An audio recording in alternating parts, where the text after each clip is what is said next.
This is Big Rob. I'm bringing you here for HBCU Talk. And today's topic is hiding behind the mask. And today we had special guest, Alexandra Charles. She's a pastor, entrepreneur, philanthropist. Um, she's just a very special young lady. And you know my Amen. sidekick, Brandon Marcus with BMJ Media. And we coming on and we're going to talk about a topic that's going on in the inner cities, and well, not just the inner cities, and throughout the world and throughout life, where people are hiding behind masks, being something that they really are not, just to please a certain group of people, which I call fear motivation. Um, Mm, Doing things out of fear just to make people accept. And I'm gonna start off with Brandon. Brandon, me and you had sat down and we talked about this because I it was part of my life experience growing up, trying to be accepted, doing some things, even growing up in the inner cities. I moved in like okay, I was from the first grade on up. I never got a B in school. I got all A's right. until I got to the ninth grade. And when I got to the ninth grade, Oh, I wanted to be like everybody else. So I grew up on High Street. I went and then I moved over to the weekday section, and I was attending.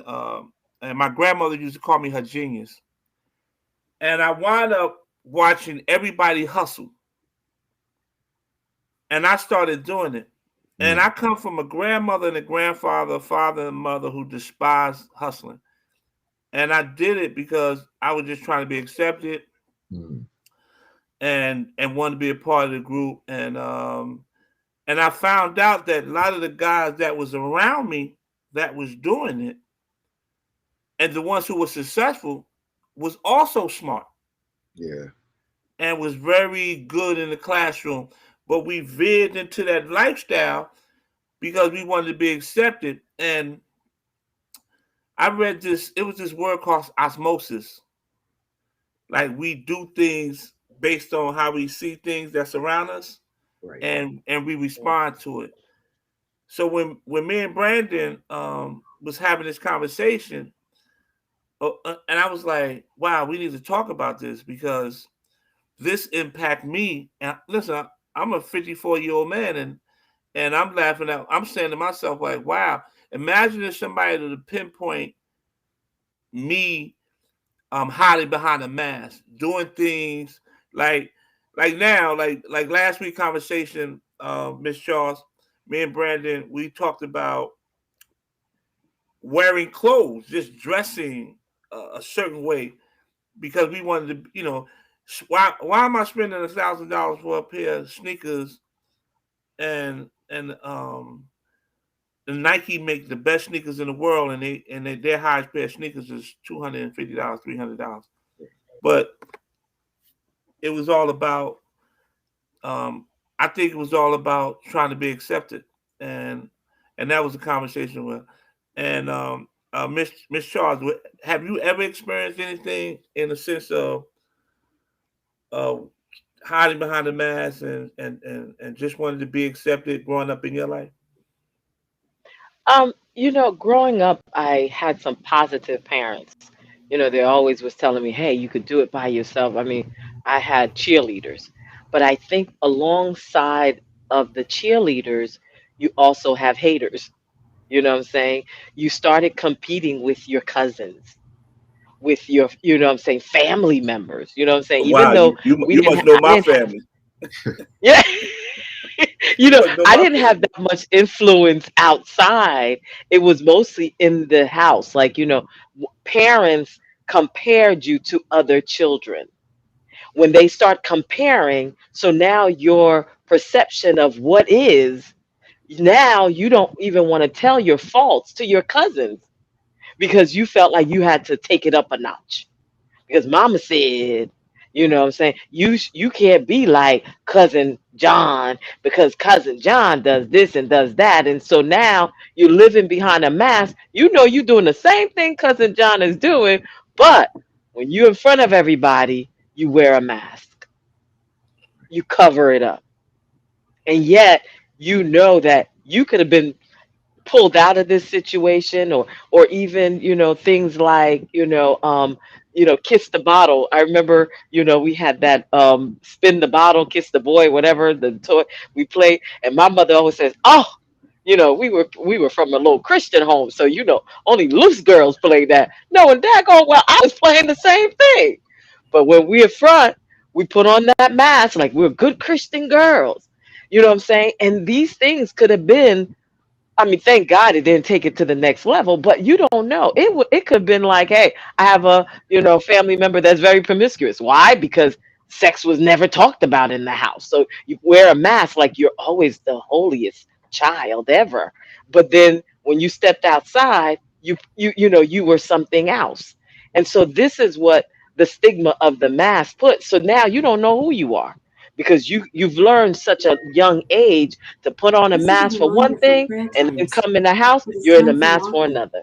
The next prayer in So 19 that's how, minutes. for me, it wasn't as much the This is influence a on the reminder from outside. prayer It times. was an It is time for influence right Martha. in front of The my next home prayer, and my Aisha, own is in family 1 hour that and caused 19 me to do minutes. that. I hear some feedback. Well, Brandon, how about you? I mean, what were some of the experiences you had growing up? Because I think, growing up, I grew up in the inner city. And I don't know how you grew up, but like, have you ever experienced where Yeah. you did things? I experienced that, being a minister's child, being a pastor's child. you know, um, there is a certain standard that you have to live by when you're raised in the church, just like as Alex was saying. When you were raised in the church, or when whatever environment you're in, it begins to shape who you become. And sometimes Mhm. that's not always the best representation of who you are, but it's your environment, and we become a part of that environment. So uh, I think, being the little holy boy, you know, that sometimes that is a mask, because we put that on, and that's how we're to present ourselves at all times.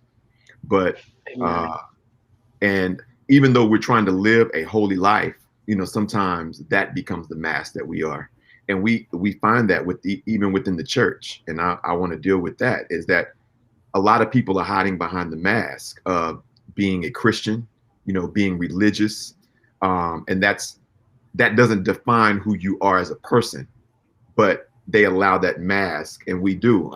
I was guilty of allowing that mask um, to determine who I was, and to dictate and to define who I was. So lots of And we times start living a lie. yeah, we do, and we're not operating in a truth. We're not operating in the truth of who we are. So that becomes our identity, and sometimes it could be a false identity, and that's what we're presenting to others. But who we are is somebody differently, or we're living a completely different life.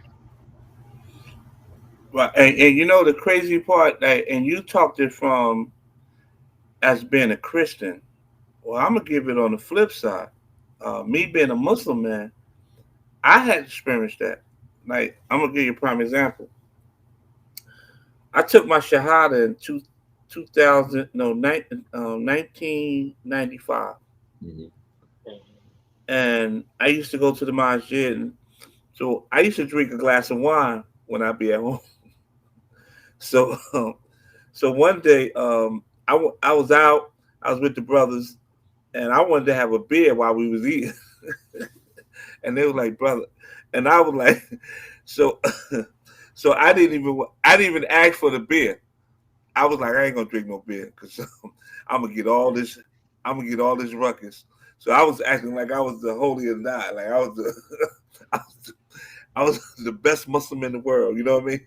And but I knew in the back of my head, when I get home, I'm gonna have me a beer.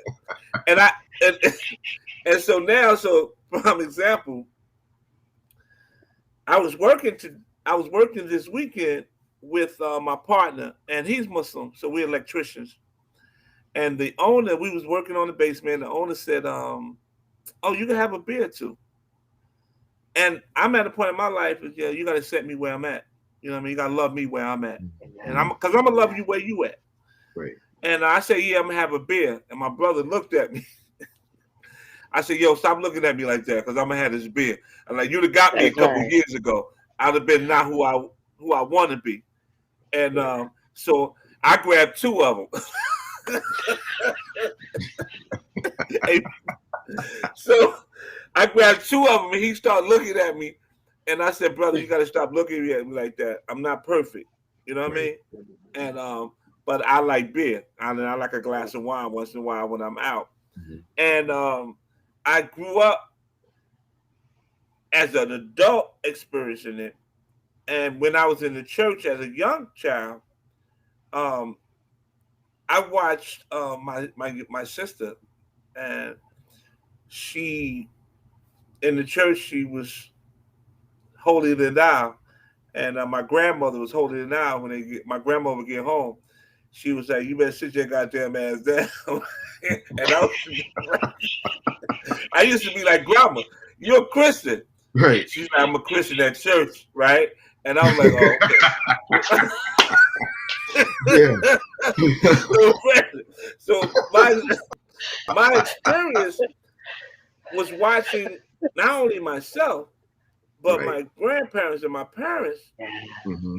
how to and not being like this is who I am, and you know, only God can judge me. That's Right. right. That's right. And that's the truth of it. That we put on these facades and these masks to please who?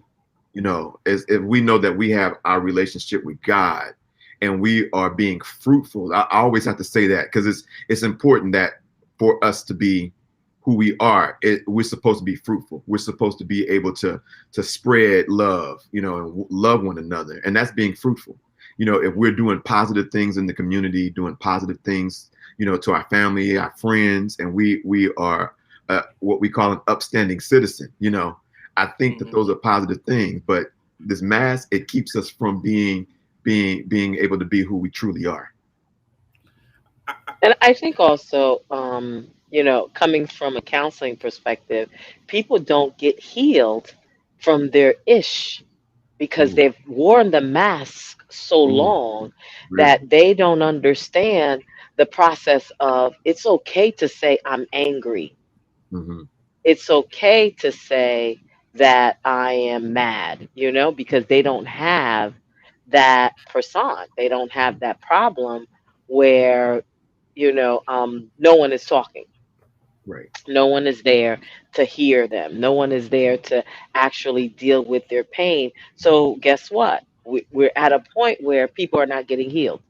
Like, I right, can't say to you, I have a drug problem because everything is always in the back burner. I can't say to you that I have this or this is going on and that's going on. But at times, that's what happens. right, You right, know, um, you know, and it's the healing process right, does not happen. And so right. now you become an angry, you know, black And it's, woman, an and it's a cycle. angry person. Exactly. Now your children get that anger and that pain. And, no one ever gets healed because this is how we do what we do. And it's such a sad thing because of the Right, fact that that bitterness that I felt towards my mama, that I wore this mask and everything like this, it now transcend to my children. It now mm, did this, it now did that. And it's so sad because, when I sit with people and counseling them, it's a rooted thing that was been embedded within them that they've worn the mask so well that they don't even see it themselves, right, and that's when it becomes a bigger problem. right, right. You are so right about that, Alex. It does it causes a lot of people fear of not being able to be truthful, not sharing with others. When you're not healed yourself, they always say hurt people. But when you fall into that cycle of wearing this mask and that's all you're doing is covering up. You're covering up hurt, you're covering up pain, you're covering up trauma, you're covering up any type of situation that you've been through, abuse, you know, So bullying. a lot of people, they put on this mask and they So can be Brandon, getting whipped at home, by their husband or by their wife, and they're putting on this mask, and women putting on their makeup, covering up what's really going on here and not being healed. So Yeah. when we go out in public, we're putting on that mask and covering up all this hurt, and we're perpetuating that in relationships, toxic relationships, and workplaces. You know, people get the brunt of what's going on and through our hurt and through our shame and through our pain. So I think we got to come to a place to where it's okay. We got to create a safe place for people to feel like they can be Yes. open to share. And that's hey the thing. Brandon, Yeah. I want you to hold that thought because I'm gonna go to a commercial real quick. All All right. right. Okay. Okay. Guys, I'm Robert Carpenter, CEO of Civic Group and COO of the Wolf Designers. If you have a child, nephew, niece, or just a child you love, go to BigRobChildrenBooks.com. Buy one of our books, t-shirts, hoodies, and support an underserved child. When you buy something, proceeds go to helping an underserved child. So click on the link and support a child. Hey, Brandon. But Yeah. Brandon, I was thinking about what you said while we was commercial break, right? And Yeah. one of the conversations I've been looking at the society from from abroad, like this the LGBT community has been really pushing their agenda. And so as we was talking about hiding behind the mask, I'm starting to realize is that this community has been hiding themselves from basic life living across the country. So is this one of the reasons you can say that they're pushing their agenda so hard across the country because so many of them has been hiding and not being who they are for so many years? I think people are getting to a place. I think people are getting to a place to where they are being more open and more free. You know, and not hiding behind the mask. I think that agenda is coming out, but there's still people that within the LGBT community that still hide behind the mask. I Right. mean, you have men, women, that hide behind the mask and living double lives, and it's affecting relationships. It's affecting, homes. I think Uh, that's something that we we covered. started talking We about talked that about earlier, Brandon right? earlier. It was so funny that you came with Yeah, that concept because I was saying that as a single black woman myself, we keep our men from exposing truth to us because the black community will accept. And I'm not talking about other communities because I'm a black woman, so I can only speak in the black community. We accept two women kissing on a TV show or accept lesbian women, not that quick that we expect two men holding hands. We think it's not manly. And so then it causes the men to You are so be you going are going underground. mm, You know what I'm you're saying? so So correct. now so now we're having the down low brothers that's trying to cover up. So then we're getting affected because we're not causing them to say, hey, not that whether you agree or not, that's not what we're talking about. We're talking about the mask.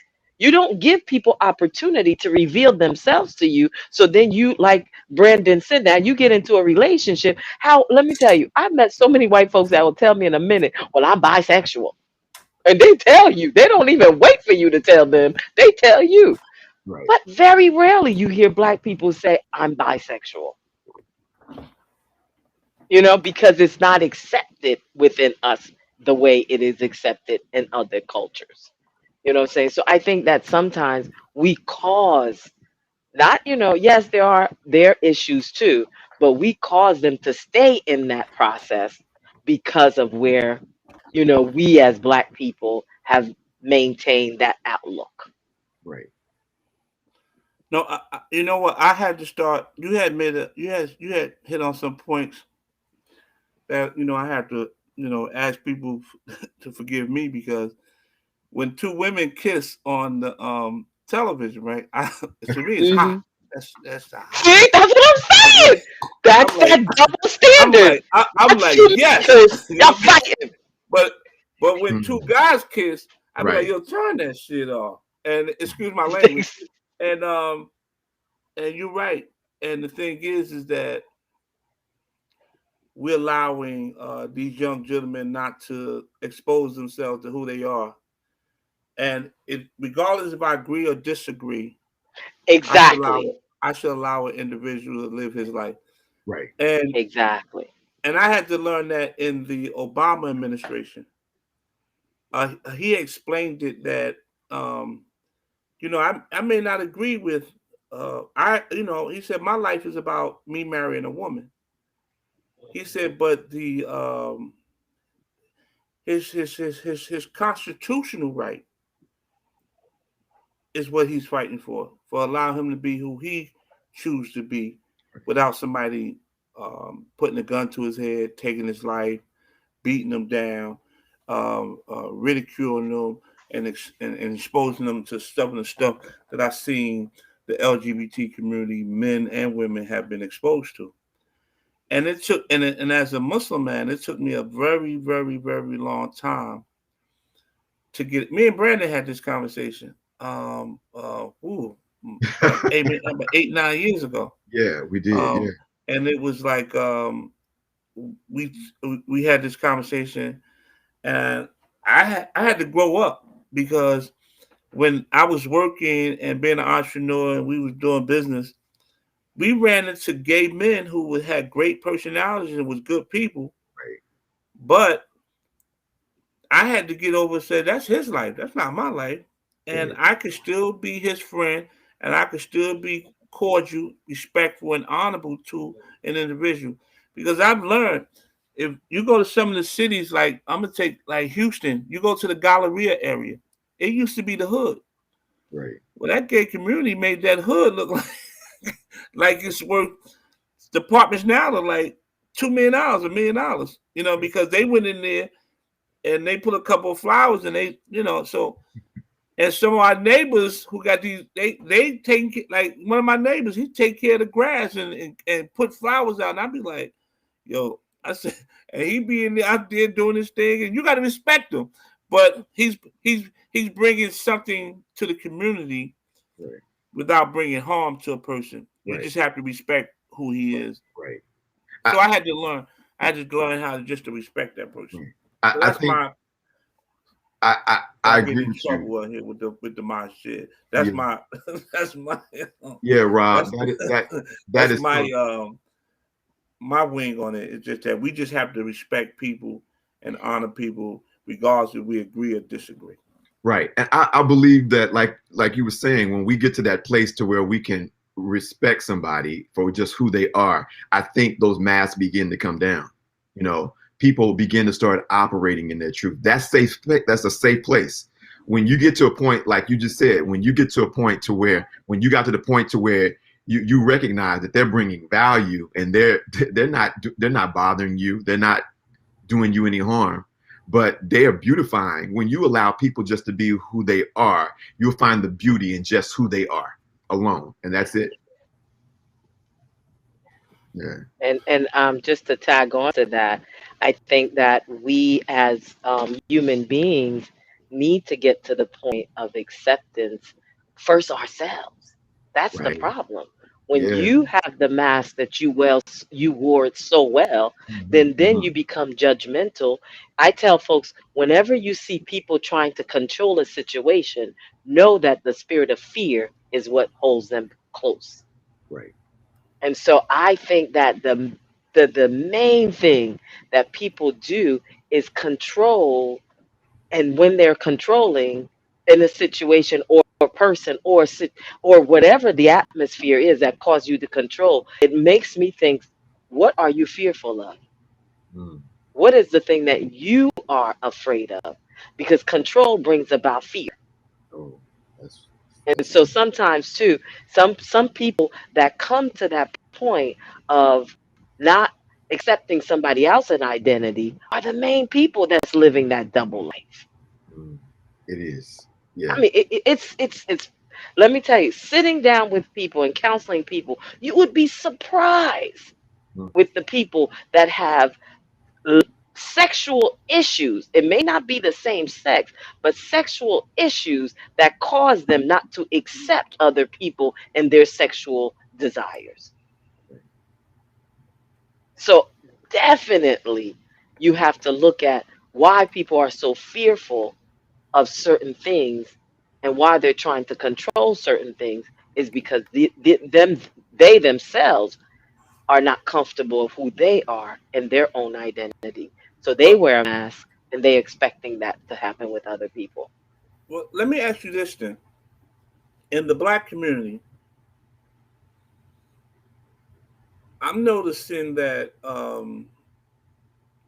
with the Jim Crow laws, the um, the the lack of education, the underserved communities, um, and then we got television, right?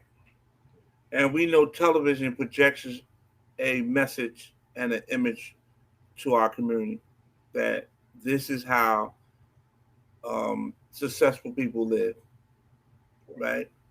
And then we learn later on that success is not really based on finances; it's based on pure happiness that sits in the soul. So, how do we take a whole community who is their message is directed through hip hop, economics, um, fashion, right? And make them say, hey, I don't need to be that. I could be who I am, right? Because from the time you're born, television controls the image and the message in our community. Now it is controlled in the media, it's controlled in our music, right? And we all know who control these networks. Right. It's not people that look like us. Right. So how do we take an initiative or and then I'm gonna go back to say this too. Like Miss Charles, you came from a mother and a father who taught you those life skills, right? Well, how about that kid who didn't have that? He would live his life behind multiple masks, trying to figure it out. And then by the time he figured it out, sometimes some of these men are 45, 54, and 60 years old and just too tired to impact the community because they've been suckered for so many years. How do we change that narrative in our community? Anybody can For anybody can me, jump in. I would say, how I would change the narrative is how I treat black men. Sometimes it's with, if you're talking about a man or a person, sometimes it's what we say to people that will change their narrative. Because if Okay, you what always say all black men are this or all white women are that, you know what I'm saying?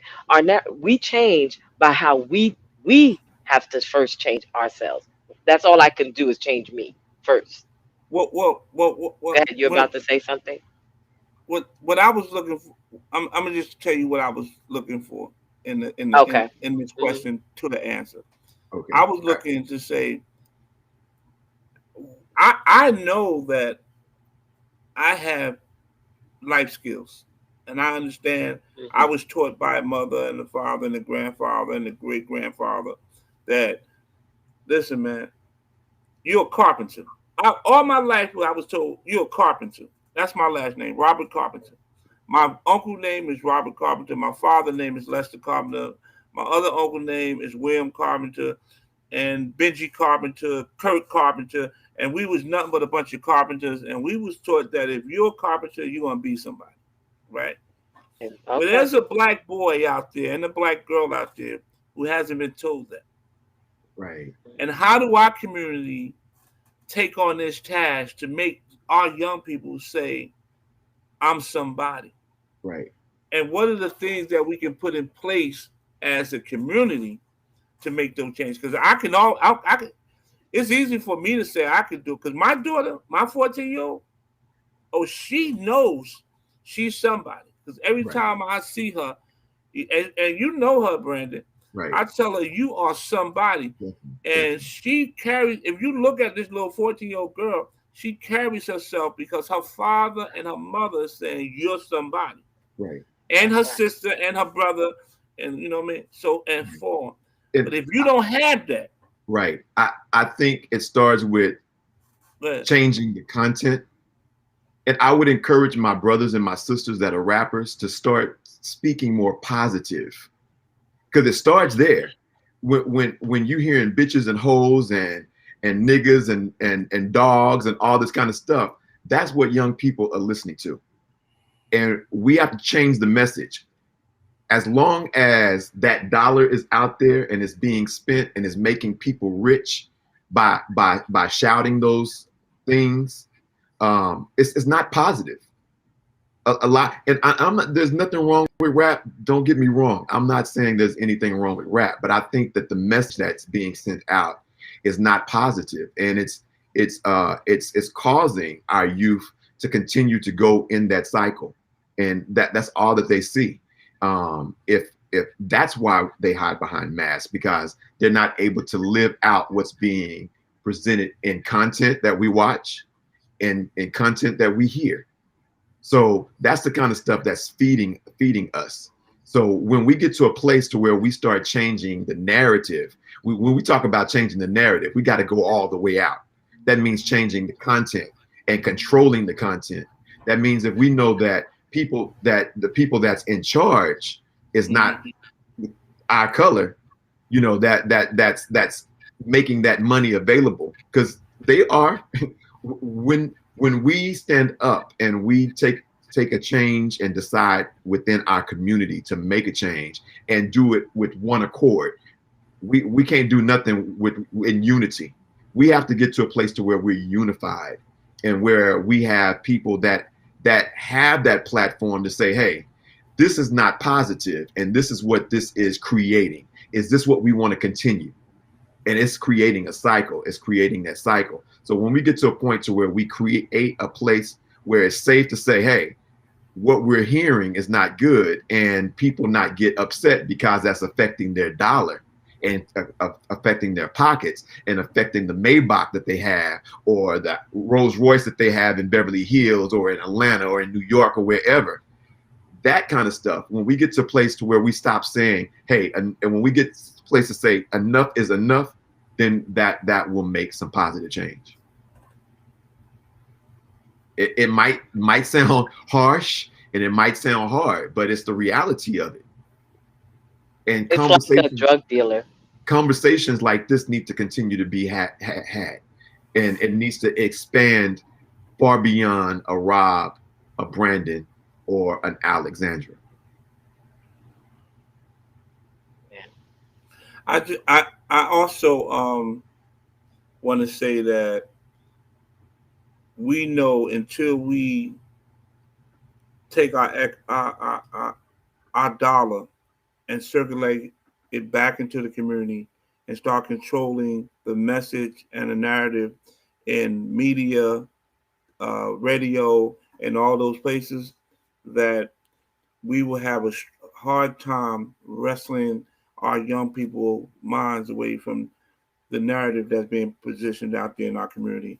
And this is why this is why I tell my boys, and I tell young black boys when they go to college, I say college is is about certificates. Whoever got the best, the biggest certificate is the one who they're going to look at.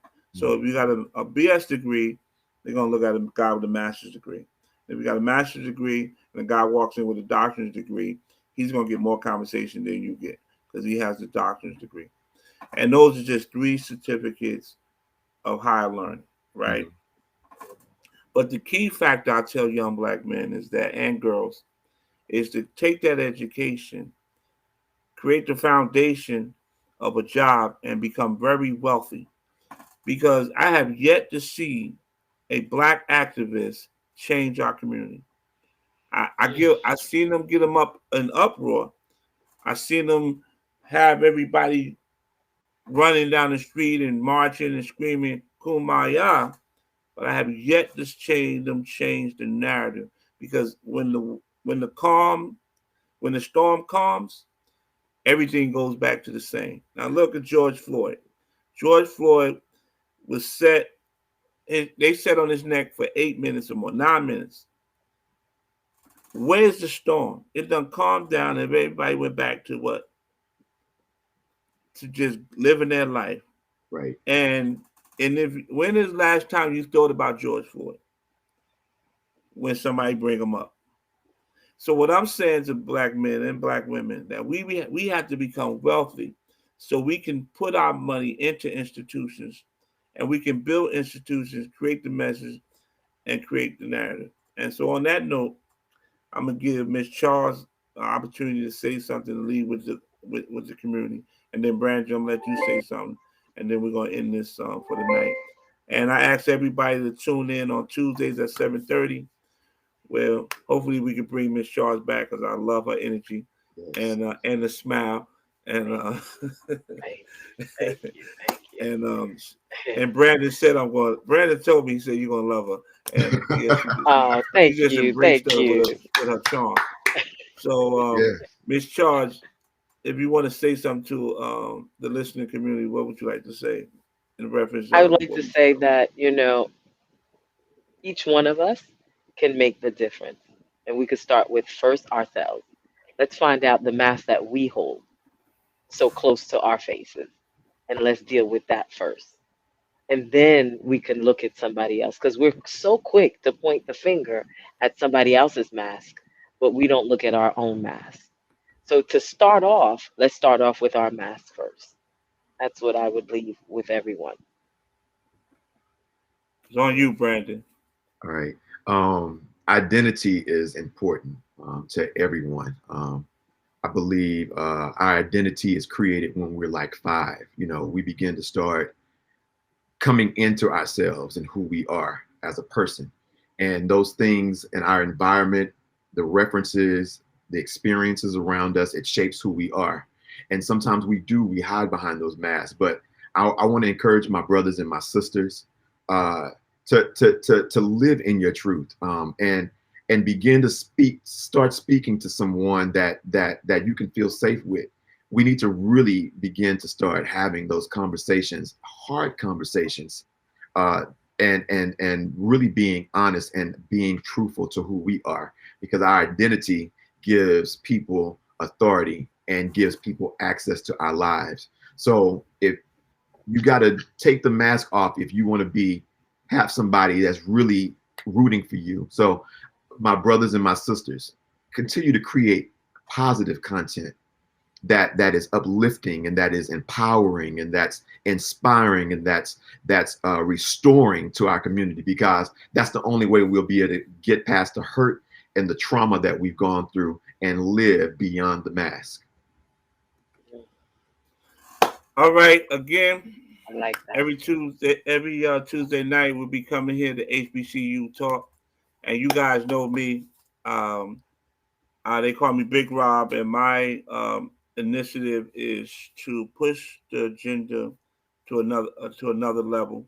And here at HBCU means historical Black colleges and universities.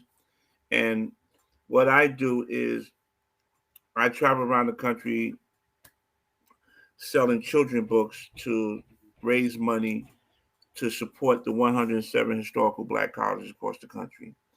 There is in 1816, where one of the first historical Black colleges was developed. It was because the inability, or white America, or the system did not allow us to educate ourselves. So we had to create our own institutions. So what I do is I have always have a panel on Tuesday night to talk about various different things that's going on in the Black community. And my attitude towards this topic tonight is that we have to start becoming more self-sufficient. We have to educate ourselves at our universities, and we have to take our resources and recircle it back in the community. And when we do that, then we become self-sufficient. We are now a needy community. We are a handout community. We are a community that that is accepting, the welfare, the Section 8, and we have to get away from that, and we have to build our community and better ourselves and better our children. So again, this is Big Rob, and I thank you guys for listening, and then tune in on next week when we'll have another discussion with this same panel. And thank you. Thank you. Guys, I'm Robert Carpenter, CEO of Civic Group and COO of the Wolf Designers. If you have a child, nephew, niece, or just a child you love, go to BigRobChildrenBooks.com. Buy one of our books, t-shirts, hoodies, and support an underserved child. When you buy something, proceeds go to helping an underserved child. So click on the link and support a child. Me like fly paper, neighbor. Slow down, love, please chill, drop the paper. Remember them niggas from the hill up in Brownsville that you rode dice? Hello guys,